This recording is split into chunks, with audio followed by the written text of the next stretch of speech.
Namaste and welcome to the second season of Future Fit Corporates. My name is Bhavana Issar and I'm the founder CEO of Caregiver Saathi. In this season, we are going global and shifting the narrative. Caregiving is not a career obstacle or something that organizations must accommodate. It's a leadership accelerator. And through candid conversations with corporate leaders, consultants, and change makers, we explore how caregiving shapes resilience, empathy, and innovation.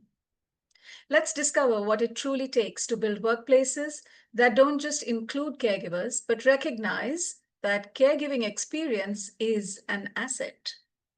Because the future of work is not just tech, female, or inclusive, it's compassionate, it's innovative, and therefore caregiver friendly. Welcome to Future Fit Corporates.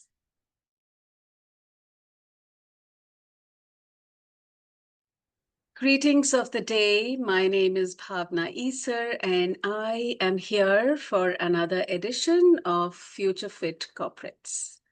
It is my absolute pleasure to bring you another episode in the second season of Future Fit Corporates. Future Fit Corporates is our initiative aimed at fostering caring and caregiver-friendly workplaces.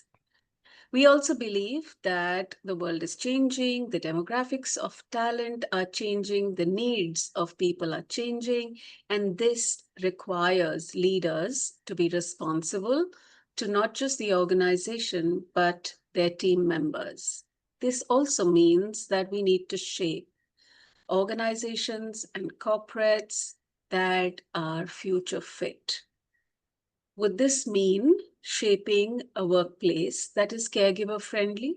Is there a connection between being future ready and having a caregiver friendly workplace? What does it mean to hold the anchor for people's performance in changing times, to ensure sustainable success as far as the investors and stakeholders are concerned, and yet be sensitive and mindful to the changing needs of our team members? It is with absolute delight and pleasure, after much chase, that I have with us Krish Shankar, who is an experienced HR professional. Modestly, as his bio reads, we know that he has scaled significant professional heights and is currently pursuing a plural career. We would love to talk to you about your portfolio career or a plural career, and is actively engaged with @yourbest.in, a nonprofit organization that supports underprivileged youth by helping them build soft skills to unlock potential and enhance their employability. Krish was last CHRO of Infosys. He doesn't mention that here, but I would like to highlight that because I think that would have been a tremendous role. And in addition to advising business on strategic people issues, he enjoys teaching and mentoring young professionals, sharing his knowledge and passion for growth and development. And I'm just going to take a little bit of the glory by saying we are from the same alma mater, XLRI, and I have had the honor of a conversation in a bus at the airport. And I'm delighted to have this conversation with you, Krish. Welcome. Thank you, Bhavna. A pleasure to be here. And firstly, hats off to you. I mean, you've been very passionate in pursuing this, and this has been something that you've really created out of nothing. So hats off to you. And I think, it's really a pleasure to be with you in this show. Thank you. Thank you. I just got goose flesh, and that felt very nice. Thank you for that. Let's start with first, how do you relate with the word caregiver, caregiving, or the idea of caregiving? And then we will come to workplaces. Yeah. No, I think it's becoming, over the few years, a more clearly defined concept. Yeah. And I think you can see that. I mean, when you have people at home, you are either old parents or who going through very, what do you call, serious sickness, etc. the caregiving becomes very important. Yeah, I think then Mm. that really brings this whole thing to your mind, saying this is serious business. So yeah, I think what we've seen now, Bhavna, is that I think the world is changing. A lot of people are working Mm. in plural careers. We've got what we call nuclear families. Families are like etc. But still, we have various things to take care of. Yeah, we got caregiving in terms of people, elderly parents, especially if they are not well. So then the challenges come. How do you really manage this?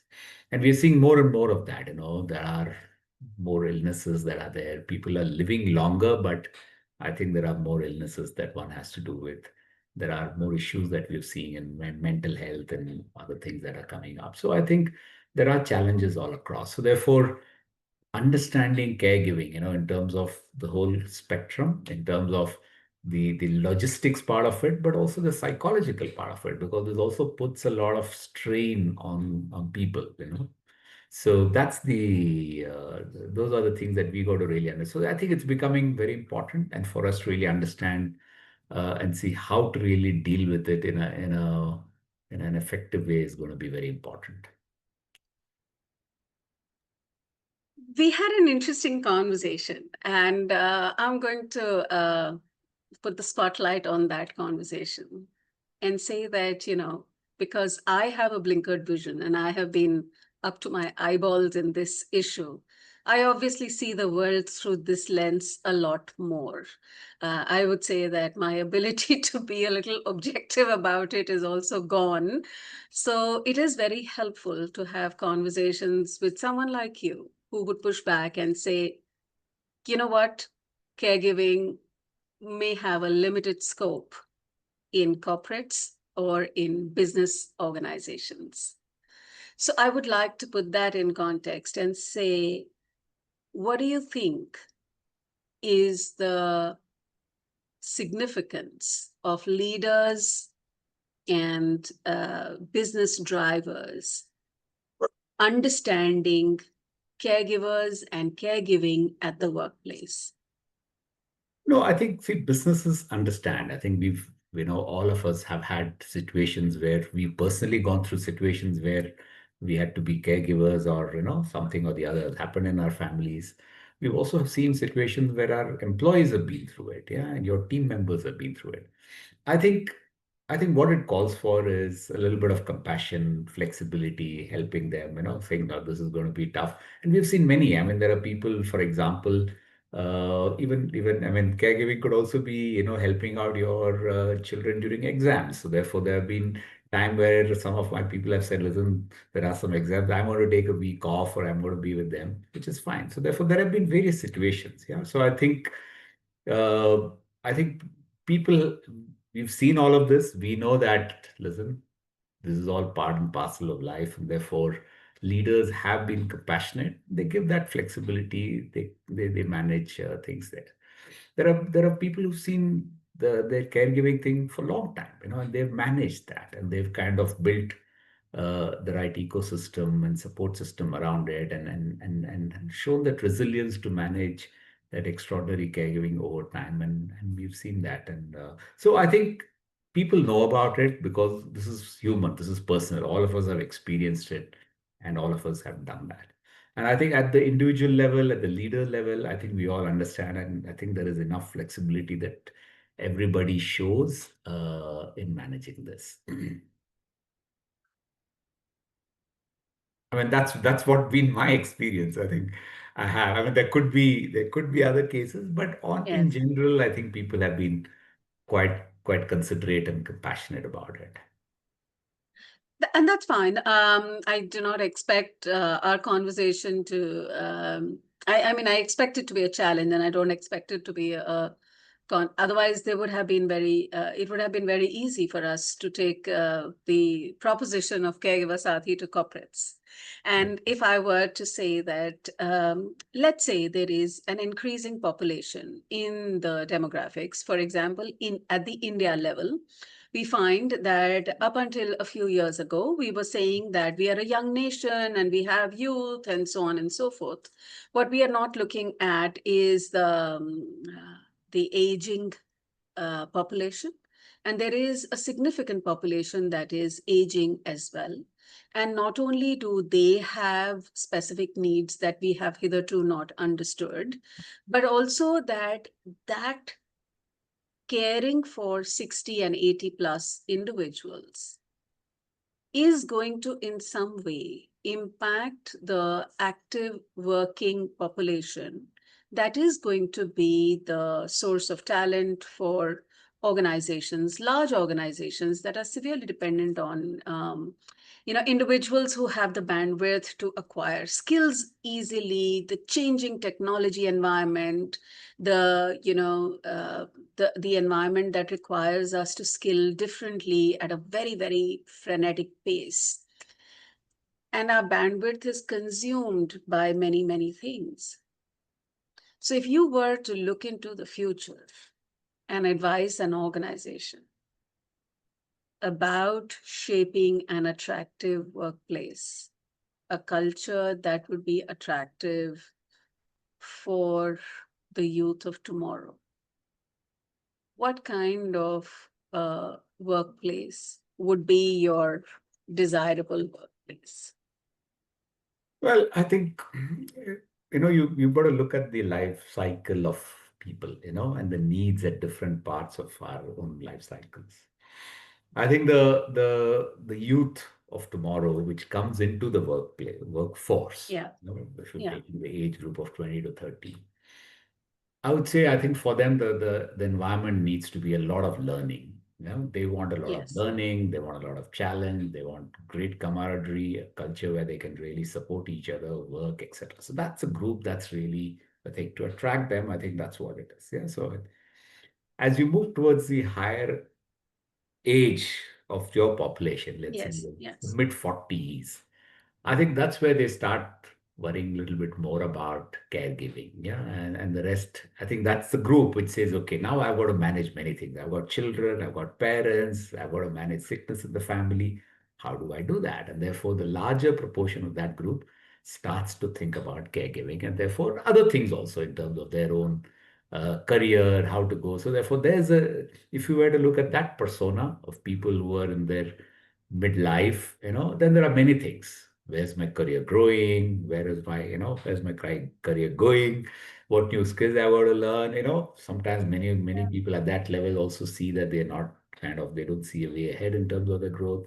They've got these challenges. So that's another group of people. And I think that's an area where we've got to say, okay, how can we be compassionate? How can we help them reorient the careers and rethink and rediscover themselves?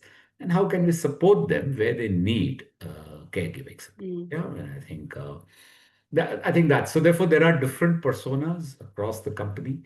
Yes. I think you got to really. It's not. This doesn't apply to everybody. It just applies to certain Yes. groups. So we just got to ensure that the right thing is taken care of as you build your value proposition. Yeah.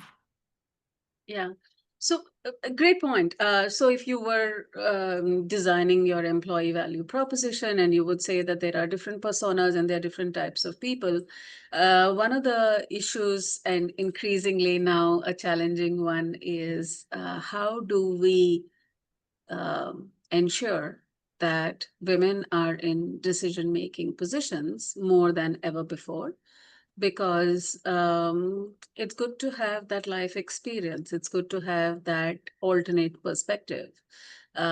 So far, the business case for having women in decision-making positions has been that it enables diversity. It enables, I don't necessarily personally subscribe to it, but maybe, greater emotional quotient.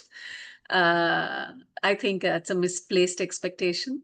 But there have been some some reasons for encouraging women to be in workplaces and in decision making positions. I'd like for you to help us break down both the private and the public workplaces to say how could we shape more gender equitable communities. So please don't restrict yourself to corporates and look at a larger landscape and say if we were to shape a gender equitable community or living, how would you go about it? Let's assume you have the magic wand. No, I think it's a tough one, but let's just step back. Yeah, let's step back and say, Okay. okay, which communities and which countries have you seen which have done this very successfully? Yeah, of course, the Right. Nordic communities are there, which have been Yes. great examples. But there's, there are rich countries, Very etc., few. etc. Yeah. But if I were to look at Asia and Yes. say, okay, which are those countries which have done well? Clearly, Yes. if I look at Southeast Asia, I mean, Yes. right from Vietnam, China, Yes. Yeah. Philippines, all of Yeah. them have done phenomenally well in creating Correct. equitable thing for women. Yeah, all of them. That's right. Um, Indonesia also, yeah. So all of them. I mean, All even of if them. yeah, so they've done very well. The countries that Mm, have not done as well are Japan and Korea. Yeah, if you were to look at the mm, overall Asia. And India mm. comes probably, in that area. Now, why is that so? And I think Yes. it's something to do with a lot with the way the whole mindset of how we are really looking at it. A little bit of patriarchy involved, a little bit about the structure of families, a little bit about how the conception, what we think about the role of women, all of that. So I think Mm, it's a change that needs to be taken over time. Yeah, and that's something we mm. got to do that. Number two, I think we also, if you look at India, it's a huge country. Yeah. Corporates constitute, let's say, 1% of the total employees, or maybe, I don't know whatever percentage, but there's so many others. Yeah. Very small. Yeah, there are women all across. So how do we really look at it? And I think that's one big area for us to really work with. It's a problem to solve. And I think if you were to look at some things is there good social security? Is there good government support? Yeah, or any kind of support for really managing children? Yeah, I think that's the most important thing. I think the Mm, challenge that we have not been able to do is even in corporates, you if you take many companies, you have lots of mm, women joining us as, let's say, freshers, as engineers. They're all there for mm. 7 years, 8 years, but then it starts thinning out after their 8 years. It's just That's right. because this whole issue of managing families, etc., and the increased burden and expectations on women.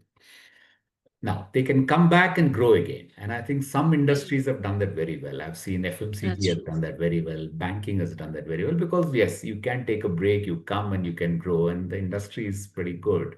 But there are some others where it's been tough because, That's right. there are because of the nature of the industry, the talent, the work, etc., etc. So I think I don't think we should just broad brush it. Just understand it a little more and say, okay, what is it that we need to do? So I think the Mm, bigger challenge for us is really this whole perception about women, the whole ecosystem that we create around everything, so that yeah. they can kind of take on bigger roles. The support in kind of from childbirth to managing children in the first few years, I think that's critical. I think we fail, and that's something we got to do. I think if we do all of that, we'll probably have more women across all parts of the country growing into bigger roles. So I think that's something we got to look at. Now, caregiving also forms a part there, because I think if you look at other countries, there are lots of support systems that help in caregiving. Yeah, in India, it's is it there? If it's there, is it expensive? What is it that we got to do? All of those have to be taken into account. And then the challenges in India. I mean, in the sense that, for example, just imagine if somebody goes to work, it's like a 2 hour commute to a place to work and come back, etc., etc. And it's like, we're adding so much thing, and on top of all the challenges. And you Mm, don't have that much of a problem in a country like Vietnam. There's enough traffic, but it's not that bad. So we have many issues to really manage. So there are things mm, that are stacked against us in all of these areas. So I think the point just to step back is saying is that yes, if you were to look at it, it needs a systems approach. Got to look at many Yeah, things that we got to do. Uh, yeah. See how we can support and how we can do that. Just focusing on a small subset of people only in the corporates is good because you need more women as leaders. But I think we got to understand the issue so that you get more women coming up, joining, and growing, and not just at the top. Fair enough. But I do think that the corporates are the most resourced, and the corporates have the ability to influence and impact change society, not just within the organization, but let's say through other vehicles like industry bodies, like CSR, like spaces where you can create public goods. So, for example, it has been transformative for our country to have digital public goods that we have created that have put India at a very different platform because of, let's say, whether it is the Aadhaar card or the UPI or the other public goods that have been created that are accessible to people across, and that have also enabled corporates and businesses very differently. Um, just pie in the sky, flying a kite. What do you think could be the role of CSR or industry bodies in picking up some of these issues across organizations, not just within the organization? After all, business leaders have an influence and an ability to impact that too. I think industry is doing that. If you look at CSR, I mean, look at many companies. Where does CSR go? I think a lot of CSR goes on women's empowerment, education, healthcare. I mean, standard three big areas that most CSR in the country is going to. Yeah.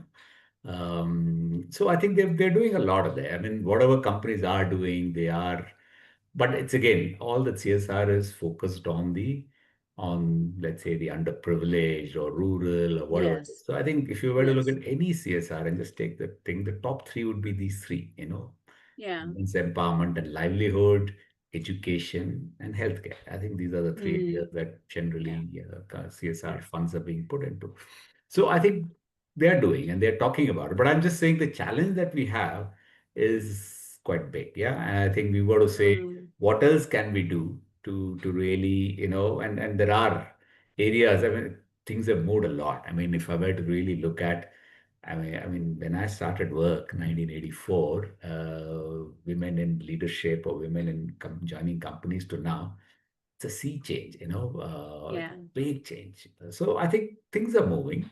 I think, well, yes, the pace is not as fast as some may like, but yes, I think things have moved, and I think companies are doing it. And I don't think we should kind of, look over the kind of good work that many companies have done, many bodies in CS have done to Yes. really put focus on this. So I'm a bit, I think I look at it as a thing that yeah, companies are doing a lot more. They have done, and I think we can continue to do even more. So I'd like to decouple the two. I think fair enough that caregiving impacting women in decision-making positions is one set of challenges. Let's look at shaping resilient and innovative workplaces, and say that if you were to look at an organization that is being set up now in the recent past that is looking to sustain itself uh, over the next 50 years, what are some of the leadership challenges you anticipate business leaders or HR leaders to wrestle with to build resilient and innovative workplaces? Oh, lots of challenges. I think firstly we got to now attract people, yeah, especially Mm. young people to your organization. You got to Hmm. attract talent, and therefore you got to create that amount of challenge, that amount of learning Mm. and growth in the organization.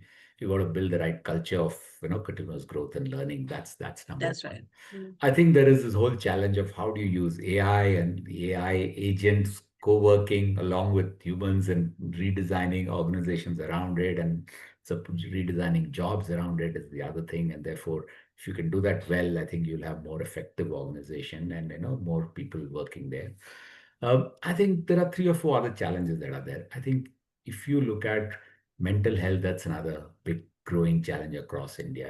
Therefore, how do you really manage that? And therefore, are you creating enough of an environment to really manage that? The other thing I would say is uh, we are also in a very global world, in terms of how are we really looking at ensuring that there's enough kind of growth and mobility of people all across. If you're looking to be a global company, so that's the other thing that you got to keep doing. And companies have to have that vision that's saying, I'm going to be a global company and not just an Indian. How do I really become more global in my outlook than just Indian in my outlook? So that's going to be there. So all these challenges are there. I think it's about the talent, it's about the kind of coexistence and adaptation to technology. It's about having the right culture, it's about having the right leaders. It's about ensuring that there is kind of a global outlook that you have. So I think all these are things that you got to build in to really attract and ensure that you have a culture that is sustainable for the future. I'd like to take up the issue of mental health, Yeah. and I think that mental health has been a concern that has, um, you know, we, we've all tried to wrestle with it as HR professionals, as business leaders, for our teams, for our organizations. Um, what do you think is the responsibility of the organization, and what is the responsibility of the individual themselves? And at which point do the two meet? No, I think, see, this is an important thing. I think organizations have seen that, what do we have to do? I think we have to create, firstly, a supportive environment here to Yeah. do that. An environment where people can be open about it, talk about it, do any kind of a self-assessment, some kind of initial counseling. And then if they still need more help, put them on to a much more expert counselor or something. So we got to really have that. We got to train managers to understand, see, evaluate, and be Mm, mm, sensitive to those issues. So I think that's what we need to do. So the role of managers, creating that environment so that people are aware of it.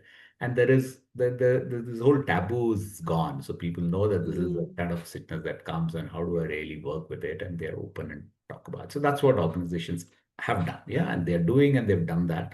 And yes, more can be done, but that's one of the big areas that I think as people grow older, I think mm, mental health also, I mean, across the lifespan of people, there are different challenges. As people grow older, mm, there are going to be other challenges there. mm, Because they are now under various pressure. You see, there is a caregiving pressure. There's a stress sometimes of caregiving of somebody who's sick in a longer time. mm. How do you really manage that? And giving them that space. And so that's the other thing that we got to do. So yeah, I think organizations have to realize that there are issues all across, different issues at different parts, and how do we really build an environment that can really tackle all of them? There is an awareness of first, and then there is the supporting ecosystem to really manage that. Yeah. Finally, I would like to, pick your brains around the evolving or the changing nature of, an HR professional's role and responsibility within the organization and in shaping the ecosystem. So, if there were a bunch of CHROs who I'm sure will be listening in and were to learn from your life experience as you look back and say, here are some things that I would think anybody anchoring the head of HR position needs to be mindful of, what would you say? Well, I think, I don't think what I'm going to say is going to help people in the future, because the challenges they're going to face is going to be different from what, old bandicoots like we have faced in the past. So But I think, but if we were to really extend and try and look into the future, I think HR, I mean, to be really successful, firstly you got to build your resilience, yeah, because HR has its ups and downs, etc. One of my bosses used to say when I was in Unilever, one of my bosses used to say that, those days we used to have something called a Scud missile. So they say there is a Scud missile coming today. So something will come today and we got to deal with it. So once in a way, every day you'll have some new kind of thing that comes in. Scud You got to missile. start managing that. So you got to have that resilience to say, listen, how do I really manage that? So that's number one. I think number two, you got to the role of HR, if you really is there. I think clearly creating a culture, an inclusive, culture, and a culture that is really aligned to your strategy is becoming very important. Yeah, I think that's Mm, one big role where I think companies have done well in the past and have to continue to do even more because that's going to be, mm, I think, even more differentiated and even more important as we go into the future. Yeah. I think this culture not only helps you attract the right talent and retain them, but also helps you be kind of successful in driving your strategy. Yeah, it kind of helps mm, you differentiate and drive your mm. strategy. So therefore, culture is really very important. The other part and culture is also part of your EVP. And there's this whole Mm. question: what is EVP and what is culture? I think both feed into each other. Yeah, culture is Yeah. actually part of your EVP, and your EVP helps build your culture. So it's a kind of a symbiotic relationship, and therefore managing that is very critical. The other thing is really if you were to look at the focus on talent, and how do we look at talent in the future? You're now going to be working in a much more diverse talent base, yeah, multi-generational, of course. And India, there are many other varieties involved. You're having talent across socioeconomic strata. You're having talent from rural to urban, city bred to rural, tier two town, tier Yes. three towns. Yes. All that is enough diversity, and we got to manage all of that. And there are people, so how do you really ensure that you're looking at all of that and training your managers and leaders to do that? I mean, it's not about your Mm, role in HR, but how do you really empower and create that ecosystem for them to really manage that talent in the future? So that's going to be also a key role that I think HR has to play. And of course, I think there will be lots of change, and then the change is going to be, if I were to look at it, the rate of change is fast, but there's so much happening in technology with AI. And that will also mean HR has to be like, thinking about how do you adapt, build AI or technology into your processes, how do you really ensure that your jobs and workforce and organization is designed to be the most effective using technology. So I think these would be three or four key roles of HR going forward. I told you a little while ago that I have such a blinkered vision. For me, everything is similar. So I'm going to just make a statement and I'd like for you to comment on it. In many ways, I believe HR is the caregiver to the organization and needs to have all the competencies that a caregiver needs to have, which is be able to deal with scud missiles. Because if you are a caregiver for someone who, who is dealing with, an unknown condition, then you are surprised. Bringing up children, for example, can be a new scud missile every day. Have a lot of patience and empathy.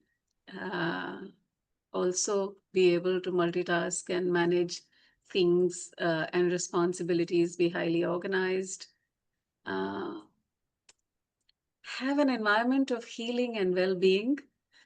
After all, you have to have the face that says, it's all going to be well, and we can do this together. Something again that I see is a lot of commonality. You spoke a little bit about resilience and you spoke a little bit about adaptability. And from my limited blinkered line of sight, once again, I feel that, you know, um, people who have seen difficult moments, life and death moments have a certain, equanimity or a certain detachment or a certain spirituality and ability to therefore be able to tide over changes and the need for resilience. Now, having said that, I'd just like for you to reflect on your experience of the pandemic and how you saw it from a distance, to say that how do you how have you experienced leaders and organizations post the pandemic change or not change or go back to what we were, versus what you knew before? Oh, yeah. So I think two, 3 points that I think you kind of said HR and caregiver, I think you're right, quite thing. But there's one other point that I would like to add Yes. in HR. I think this old adage, as they say, if you instead of giving them a fish, you teach them to fish. Yeah. And I think one of the roles of HR is also to teach Yes. other people to manage. Yes. You are a caregiver, but you also ensure that Yes. there's enough resilience in the system and they manage. So I think that's another role. So For it's sure. not just you're always giving care, but you're kind of enabling. Yes. And therefore you got to, ensure that Yes. they have the capabilities to manage all of that. So I think that's important. Secondly, I think this pandemic really opened many things, and it Mm, kind of, mm, and I've been kind of reviewing that. It's a huge amount of initial kind of focus, compassion, etc., etc. And slowly, I think things have got back to normal. There are some things have not fully got back to normal. I think people still like to work from home. In tech industry, they're still trying to call people to come 2 days, 3 days a week, But yeah, there is yes. some success, but all those have there. I think managers and others have understood that, have understood that these are Mm, so there are many things have happened. I think awareness about individual challenges has increased. mm, Awareness about mental health has increased. Yeah. yes. Awareness about the need to really get talent, to be at their best, and how do you get the Mm, best talent, and the environment you got to do is also increased. So I think these have all become quite important post the pandemic. yes. Yeah, I think these have been some learnings. Many of us have learned it, and I think yeah, I think these have been some things that I've seen continue. But yeah, Yeah. but I think everything is dynamic. People are also changing. There's nothing like nothing is fixed. This is like a dynamic thing. But I would say that if I were to just look at the trajectory of how how much awareness, sensitivity, and compassion we wear, I think that's kind of gone up post the pandemic. Yes. I would say. And I think Yes. yeah, I think.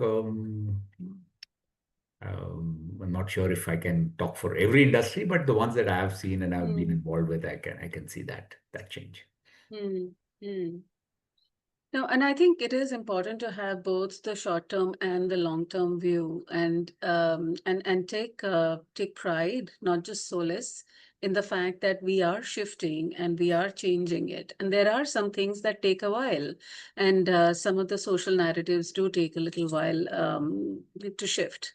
But the current global environment with which I would like for us to kind of bring our conversation today to a close is there is, a changing sentiment around diversity, equity, inclusion, um, at least from the far west. So, I'd like to pick your brains on what has been your experience around initiatives in this, and what would be a practical approach to it in the coming years? So, see, I think companies that have done this as a more, more to keep up with the Jonases. So, just to ensure that Mm, they're all there. I think it's like it's a bit of a pendulum. I think, we had that mm, that incident, which was what was that incident, which was and therefore, in the US, and therefore, we shifted the pendulum a little bit to the what do you call, the more diverse liberal side, and now with the new leadership there, it's trying to shift the other way. But The if you Me were Too to, movement, are you referring to the Me Too movement? not Me Too, there was this person who was killed by the police. I forget Oh, the. yeah, yeah. I think that George.